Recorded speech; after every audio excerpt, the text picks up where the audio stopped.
Hi, welcome to Innovating Leadership, Co-Creating Our Future. I'm your host, Maureen Metcalf. I'm the founder and CEO of the Innovative Leadership Institute. I am delighted to bring to you, recorded live at the International Leadership Association Conference in Ottawa, Canada, Danièle Henkel is the recipient of the Medal of the Knight of the Order of Merit of France. Danielle, thank you for being here. It's just a delight to get to hang out with you again. Well, thank you, Maureen. Thank you for having me. And I say hello to your listeners, and I hope that our conversation is going to bring many to a certain point of reflection or just thinking out of the box. That's what I love, actually. That's what humans do, and that's what they're good at, trying to think out of the box.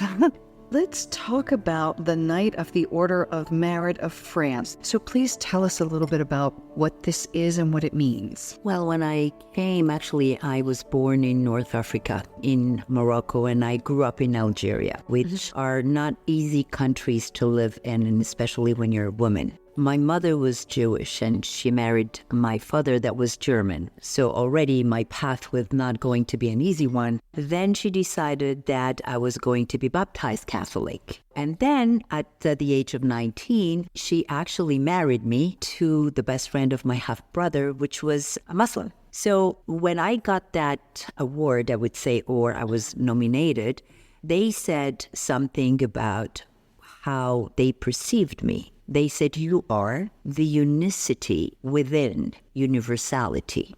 I do not judge anything. I learn to leave and keep myself very much open to our world because it's magnificent, because it is our world, and because we're all unique but different.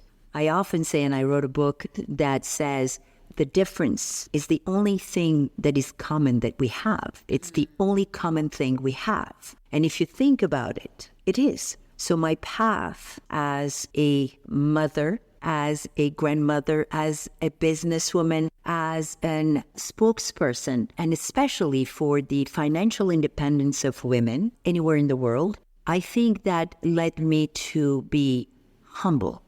I am humbled by everything that is being done by certain people around the world, men and women, that we have no idea about, that are very, very low profile, that are doing extremely dangerous things for the security and life of children, to go to school, to create wealth, to be part of their community.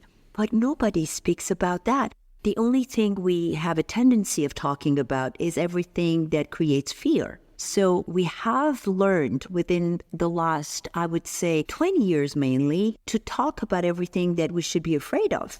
A human being cannot live in fear all the time, every day, from morning to night. You lose your mind. And then we see depression. Now, depression is not even adults. We're talking about children. We're talking about children very young, 6, 7 years old. This is unknown. So when, Maureen, are we going to really wonder what's happening? Instead of talking about what is this, why don't we talk about the cause? You know, I have a friend who studies what he calls positive deviance. What are the 2 and 3 standard deviations out to the positive side? What are happening in those environments? There are now tools. We aren't using them universally, but they exist. Of course they do. But why don't we speak about them? Why don't we raise our voices? We only hear the voices that we don't want to hear. Why are we afraid not to speak about the truth? We have all possibilities. We're talking now about climate change, about the environment, the respect of environment. But this has been spoken, years and years ago. We wait for for things to really become kind of at a very difficult turning point. Why do we do that? When I speak to people, I don't come from a place of confrontation. Confrontation doesn't bring anything that is positive. Confrontation does only actually bring back fear. Because if I confront, it's because I'm afraid of you or what you're saying. I don't. What I am trying to say is, let's ask our children, our youth, what do they see? Let's go back to looking at our lives and society through their eyes. We might be surprised. let's try to go to the difference that we think it is different. And actually, everything around us is different. Everyone is different from one another. What are we afraid of? You know, you said something about looking through their eyes. Yes. And I agree. And we're still the adults. We are responsible. We are leaving them a legacy.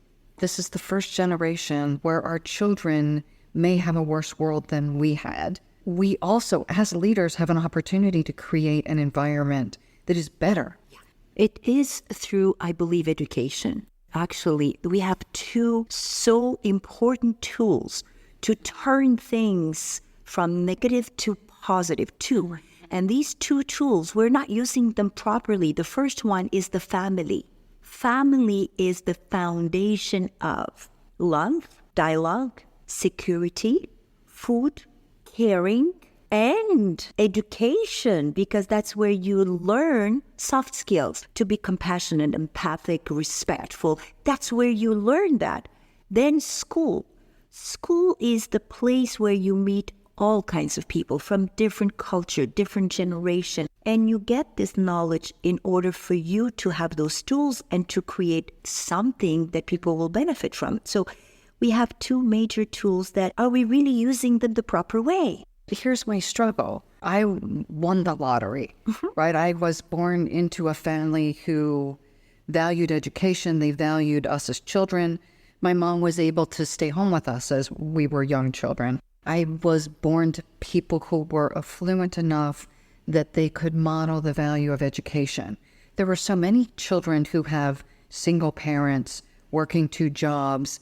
They don't have the opportunities that I had. So I want to be cautious that there is, what do we need to do to help families, but also not to discount the many people who aren't fortunate to have the educations or the foundation. Absolutely. Well, one thing that you don't need parents that always have that capabilities. My mother was illiterate, and she was a mother. I didn't know my father, so she raised me alone, but she didn't know how to write nor to read. That didn't stop her from doing the right thing, which is to teach me about life, about respect, about courage, about standing for your rights no matter what, even though when you're afraid, stand, fight for your place and your right. That's what she taught me. And she also taught me the importance of going to school no matter what, not to drop it, because she said, the only thing that will always be yours, that no one could ever take away from you, it is what you're going to learn. It is yours. Nobody can take that away. Money, it could come and go, but that is your way through life. It's through education. So what I'm saying is, no, not everyone has actually the opportunity to have both parents educated, that have a home that is safe.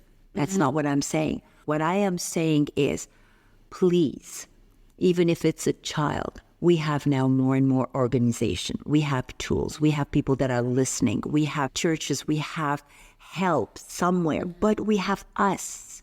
Meaning that what I am trying to tell children is that to try to believe in themselves, because the life that they maybe are seeing around them is not theirs. It's not theirs, that they can make their own, that they still have that choice. They need to be aware of that. We have to stop patronizing. We have to stop thinking for them. We have to tell them that they have that power to believe that they can make it, that they can make it, that they don't need to be in a gang, that they don't need to feel alone, that they might have a way.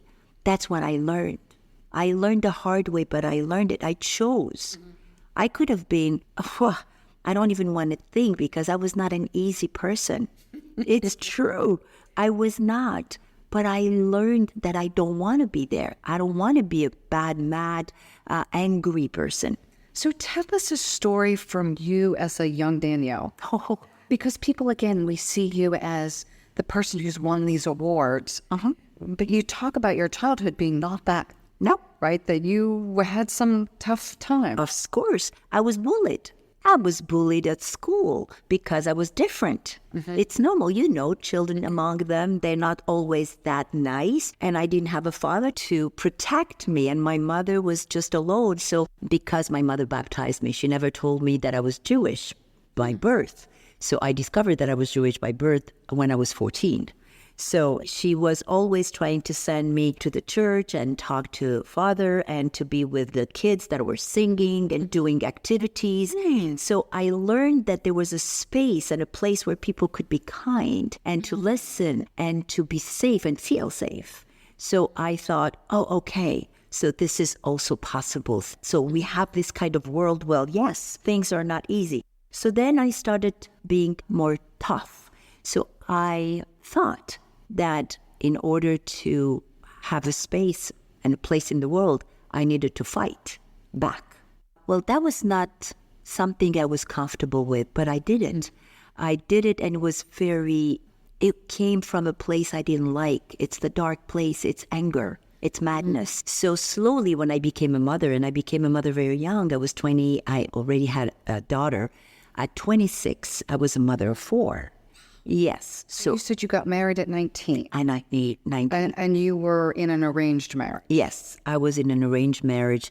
And luckily, I was not in love with the man they chose for me. But sometimes I think, would I, if I was in love, been able to choose such a man or gentleman with values? Maybe yes, maybe not. So I learned one thing slowly. Life taught me that there is such a thing of when there is a crisis, there is opportunity.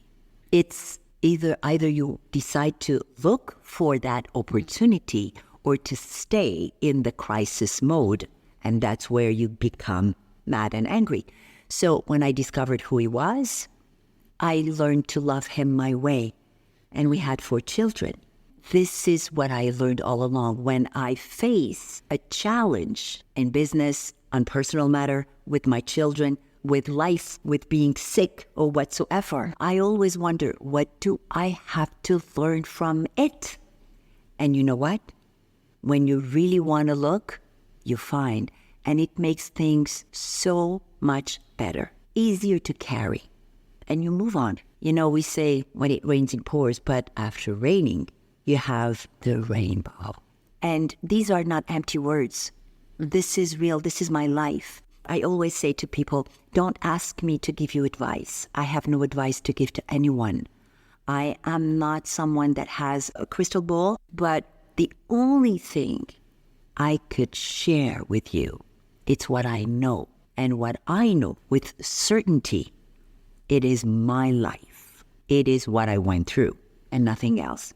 So you bring with you a message of hope. Yes. Why are you hopeful in a time where so many people are pointing to the challenges we face? And you and I both know those challenges are real. Absolutely. Why are you hopeful? I am hopeful because that's the only thing that we, our human being, have. And that when I look at what we have achieved all along, what we all have gone through in different countries, different times, we know, and I know, that when we get all together, when we make our heart reach our brain, our intellect, then we could achieve so many things. Solidarity, we could help each other, we can give a hand, because actually, when you think about it, a human being cannot live alone. We need to live together. This is why I have hope. I have hope also because of our youth. Say more about the youth. And you're smiling beautifully. We hear people talk about millennials, and sometimes we hear bad things. These are the people who are going to run the country when we're still alive. Yes. Retiring. It is our responsibility to help them grow. Yeah. In everything, they're good and bad. When I hear people saying, young people are not that great, I say, well, adults are not that great. When they say, doctors are not that great, I say, but anything is not that great. But why don't we talk about what is great? Let's look at all the young people that are actually standing for the right things, that are actually telling us enough. We are willing to walk with you, to work with you, to co-create with you. But you have to include us in your conversation. You cannot anymore tell us what to do when we disagree with the way you see things. That's what they're saying. They're looking for the purpose. We need to go back to that. We need to go back to humanity. We need to go back to hope. It is still possible. Stop fearing things that cannot harm us, can just get us together. Well, and what I'd say is our brains are built in some ways to protect us. Yes. There was a conversation earlier today about the curvilinear acceleration of technology, and then the human physiology isn't changing at the same rate. So there is a level of fear that we're going to have, but the antidote to that is managing it. It's things like mindfulness and meditation and building resilience and managing our thinking. The technologies or the processes or tools exist that we can not be delusional and overlooking the challenges. Yeah.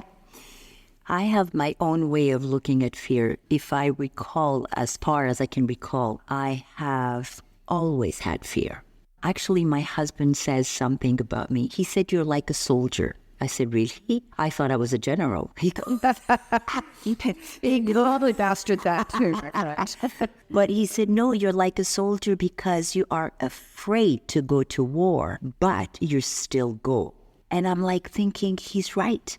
I am afraid, but I face that fear. You know why? Because I am afraid not of the fear. I'm afraid of the unknown. So if I want to know, I need to go. Yeah. I need to find out. I need to put my finger. And yes, I could burn my finger, but I will learn. That's such an important message. We're all afraid. Yes, it's natural. Well, we're wired that way. Yes. For every young girl who's walked out of an event because she felt not good enough, for every young boy who messed something up in a spelling bee, whatever it is, we all have that point of, I need to reach out to someone to help me go. Exactly. Find what inspires you. Find anything, a painting, a tree, a sky, a someone. Just find it. It's right there. Just open your eyes. Remember I said there is an opportunity in every crisis? Just find that space or place where you feel secure and you can think again as a human being, not as a monster. So Danielle, do you have a gratitude practice, and what does that look like? I do, actually, every day. Every day I learn to be grateful about what I have, not what I don't have. And it doesn't take that much time. It actually takes a minute. It takes a minute to really look around and say, I have a roof over my head. I have a family. They're healthy. Some of them were not. Now we fought together. And one of my daughters, she had cancer 2 years ago. She's my youngest, yes. And she's a mother of two. So, sometimes people look at us being like public speakers and business people, and they think, oh my God, they have it all. No, we don't, actually. We're like anyone and everyone, and we go through challenges of life. But we choose to do things maybe our way. My way is, and my daughter taught me, and she taught us. She's the youngest, and we thought she was going to be the weakest. Well, actually, she was the strongest of all.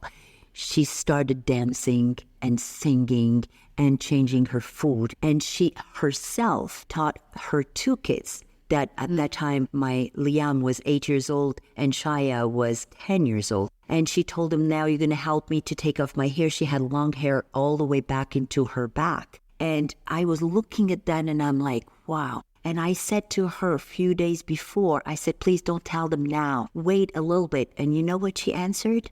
She said, Mom, you taught us to be truthful. This is my battle, not alone, but with my kids and with my family. So I am going to lose my hair. So rather just teach them that this is what's going to happen, but we'll do it together. It's marvelous. So she went through that and she was grateful to know that she still had a chance to maybe fight this. She had the strength and she did. So yes, some people lose the battle, but my God, they're more courageous than us. I hear them speak and they're like, okay, this is my battle. I'll do my best, but they're not victims. we are sometimes more victims than them. So, And for things that aren't nearly as life-threatening. yes. It's easy to take the little issues in life as a significant challenge until we gain perspective. And that sounds so pejorative. No. But, at any point, I lose perspective. I did something wrong in the announcements this morning, and I felt a little less. You're human. You're It doesn't human. make me feel good. No, but you're human. You're not perfect. You could see it. I said something. No, but I did. Last week I was in Fredericton, New Brunswick, and I was giving a conference and everybody was moved. People were crying, people were laughing. It was fun, but I used one word because my mother tongue is French. And so I made a joke and some people in the room were offended. And I heard about it the day after. But you know what? I was moderating a panel and I decided that I was going to bring it up. And I said, of course, because I didn't do it on purpose and I am absolutely human and not perfect. So I said to the room, by the way, before I start moderating this panel, I just want to say, if I had offended anyone yesterday, first of all, I would like to ask for forgiveness. Second, that's not my intention. That's not who I am. So I'd like to give it back to the one that decided that was mine. It is not mine. And I just wanted to say that conversation and communication, it's actually the best tool to understand the other one. So thank you for saying it because I wouldn't have been able to excuse myself or ask for forgiveness. It's a beautiful demonstration of grace and Vulnerability.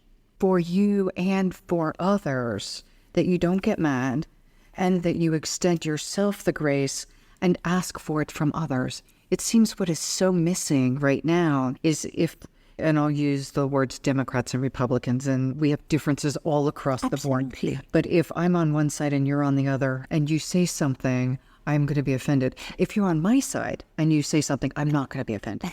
So we choose people and we'll say they're wrong because of this thing. No. And then I experience frustration. Yeah, of course. The way you've imposed on myself. Of course. Because of my belief system about you. Yeah. How do we find a way forward in an environment that is so polarized? The thing you've just demonstrated is someone finds something wrong with me, I can say, they're the idiot. Yeah. Or I can say, I'm sorry. Yeah. And I'll ask for forgiveness. It's even beyond forgiveness. It's I am human. If you look at me because I'm perfect, because I'm courageous, because I'm a strong woman, no, I'm not. I'm like you. And I will make mistakes over and over. The only thing is, if I recognize it, I need to express it and I ask for forgiveness. It doesn't make me less strong or different. It's just, I didn't do it on purpose. That's such the important point, is we keep finding fault in one another. No. As if they purposefully did something. Yeah, it's because we're trying to find in the other one what makes us comfortable.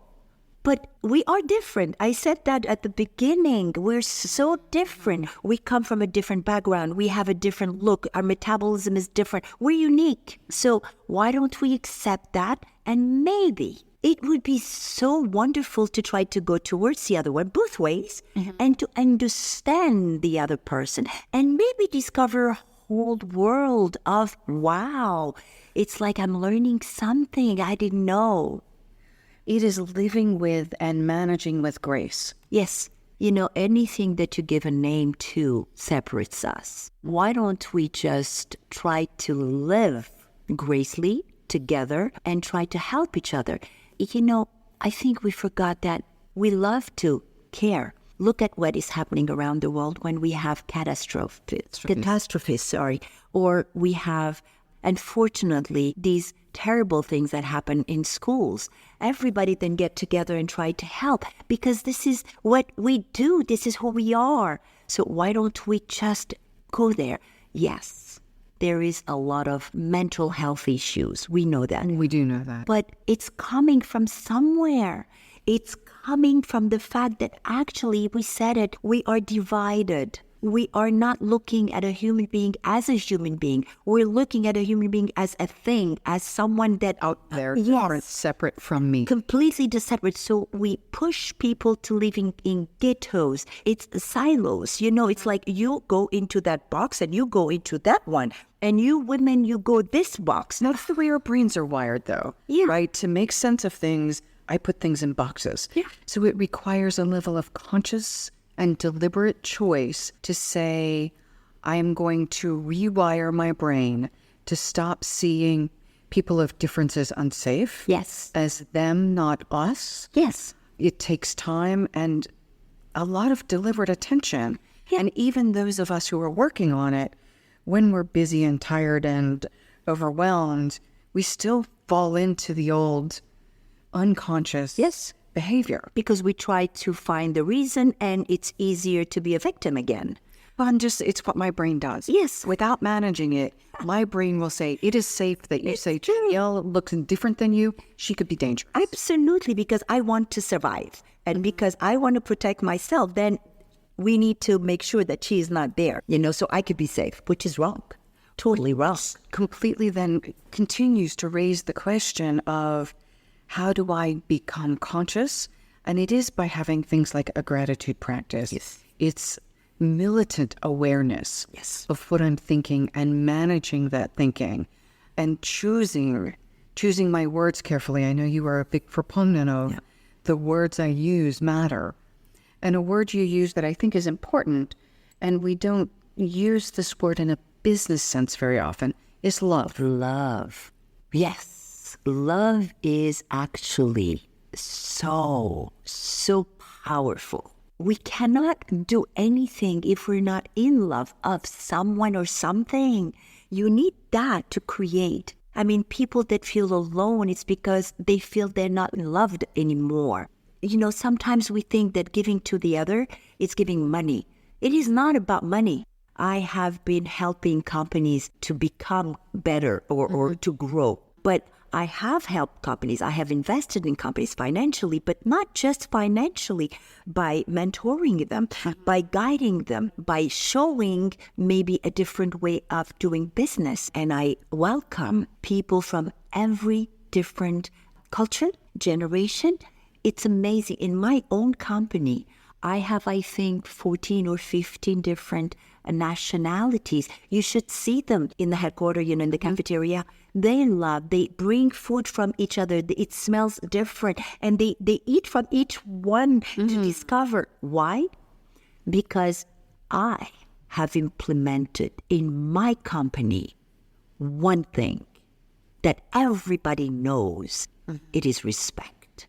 When you come in my company, you cannot disrespect anyone for who they are, the color they are, or the size they are, or the gender they are. It is not allowed. And it's made so clear that when you leave the company at 6, you do whatever you want because you are your own master. But in my community, it's a community. It's a family. Then we're all going toward the same goal, and we need to work together. This is what matters. It's made clear. So I welcome and I encourage people to just stand for what they believe, but allow others to express themselves. We don't need to be agreeing. I don't need people to agree with me. What I need is for them to hear me out. And I want to hear them out, but with respect, because this is how we create different things, new policy, new laws. It's by exchanging ideas. That's what university does. That's what ILA does. It's the mix of all these unbelievable knowledge that makes us better. So love is all over the place. We just have to allow love to go through us and give back love. A tap on the back, a smile. You're sharing your coffee with me when I showed up looking like a drooping It didn't take dead flower. Yeah, but it didn't take anything away from me. Sharing is normal, is natural. It doesn't take anything away from me. It makes me happy. So I'm going to go to a place that seems a little bit risky, but we're in an environment where we've are dealing with the Me Too stuff and all of the wrongs that have happened to a lot of people. So I don't want to in any way minimize that. And yet you're talking about love and just something like as simple as touching someone's arm. And yet for many people, that feels off base. Absolutely. So we were at the conference this morning, getting ready for the plenary, and the gentleman was putting the microphone on Cynthia. So man putting a microphone on a woman, she's pulled her skirt so it can get tucked in, and some joke about we don't touch each other anymore because we don't want the stigma if that young man happened to be, some violator. We don't want him to grab her in the process, right? And but there was a joke about you can no longer do that without someone present, witnessing. So we are in an environment where the care, the human emotion of love also seems dangerous. We made it dangerous. We choose to look at things with a different eye now because it has become our new way of living. Look, we have cameras within our homes. Everywhere. Yes. We have cameras in the streets. We have cameras in the cars. Yes. We are being watched for everything we do, everything we say. Is this really the life we want to live? We created this. Fine. I understand that especially women have been going through a lot of things that are not fun. Coming out and saying out loud, no more of this, it is about time. And it takes so much courage. It does. About courage that someone who has been victimized. Absolutely. To stand against, especially someone in power. Absolutely. But actually, this is where we need to be careful because we have now decided that we will not allow that anymore. But we cannot go on the other side and cut ourselves. I'm not talking just about women, but as a human being, from anything that will, like I said before, that makes things natural. We are capable of knowing that if someone touches you, it doesn't seem to be kind of normal or nice. Well, say it. Push it.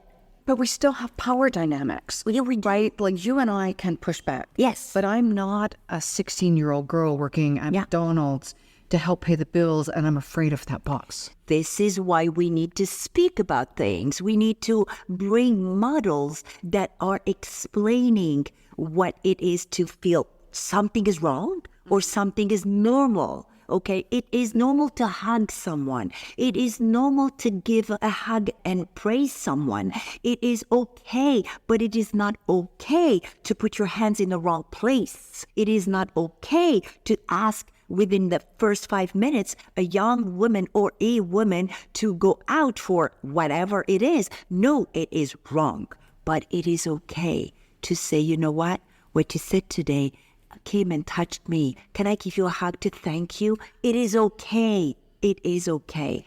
You know, when I came to Canada 30 years ago, I come from North Africa. And in North Africa, we touch each other, okay, a lot because we hug with it. Even men, they hug themselves, whatever. This is a culture, so there is no way I will judge that. This is their culture. So what I have decided to do when I came to Canada, I had this habit of hugging or giving a hug or kissing. And someone told me once, Danielle, be careful because you're getting into their space. And I'm like, what space? I don't see any space. And so this is my answer. I said, you know what? I will remain who I am because it comes from a very nice place. And if someone is uncomfortable, I welcome them and allow them to tell me, please, I don't like it. And I will say, thank you for telling me, but I will not stop hugging and kissing because I may think that they are not going to like it. I don't know it. The tension is real. Yes.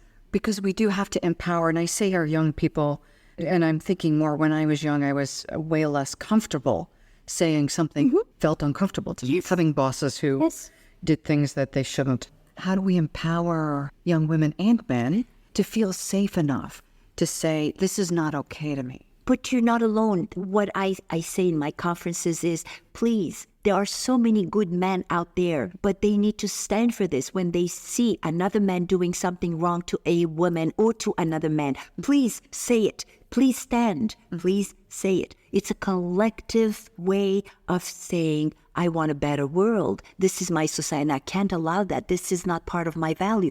If we just walk by and ignore it, then that is what is wrong. It is not, because like you said, and I'm sorry, Maureen, you said the 16-year-old cannot defend herself. She hasn't been taught that. But someone that is looking at that somewhere, because there is always someone looking, well, that someone needs to interfere. So that brings up an interesting topic. And early in my life, I had often the only woman in the room. And so it was assumed that I was the admin and I was going to go get coffee or cigarettes or whatever. Yeah. And I had a gentleman working with me. And he said, I'll go with you.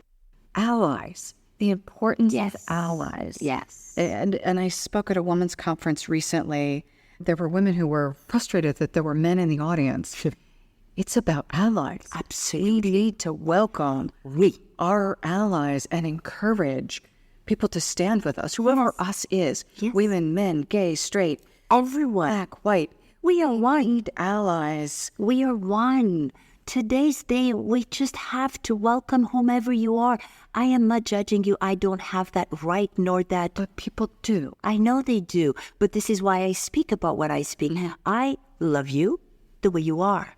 You will kind of not be within my, I would say, values. If your values are not the one that I prone, that's yes. And I will just say to you, it was a pleasure meeting you, but you're not going to be working with me nor my friend. And it's okay. I don't need to lecture you. I don't need to transform you. Right. No. That takes more energy than the No, because I won't, and you will not. So it's knowing what kind of fight you want to carry, you know? This is so inspirational talking to you. Knowing your past, knowing that you went from one place to being one of the top honorees of the country of France for the character you have. What's the invitation you have for anyone who happens to be listening to this radio show around the world? Around the world. Oh my God, I would just say, be proud of who you are, no matter who you are. Stand for what you believe, because that's how you're going to be proud of yourself, no matter what it is. Yeah. And you know what? Try to find the best allies, and don't be part of a club. Be part of something that you're proud to be part of. Something better. Oh, yes, because life will reward you one way or the other. This is the way to really, really make our world better. I mean, you, me, and anyone else cannot carry everything on our shoulders, but as a collective, we can make this turn around. We have no idea how powerful we are. And there's so much good possibility. There are so many. And you know what? It is a privilege to have had this opportunity to share my views and to be able to do this. I never thought so. I never looked for it. It is just a gift. And as long as people would want to hear me out, I will still be doing what I do. Danielle, thank you for sharing your insight and wisdom and story and the love you have for people. Thank you so, so much. And I love you all, really. And I particularly am in love with women. Yes. So how would someone learn more about your work? Yes, well, they can go to my platform, which is Danièle Henkel, HENKEL.TV. You will see what I do with and for entrepreneurs. My product is Danièle Henkel Cosmetics. They're environmental, respectful, right? And you could see DanièleHenkel.com. So thank you all for encouraging me and encouraging my companies. And I will encourage other entrepreneurs too. Thanks. Thank you.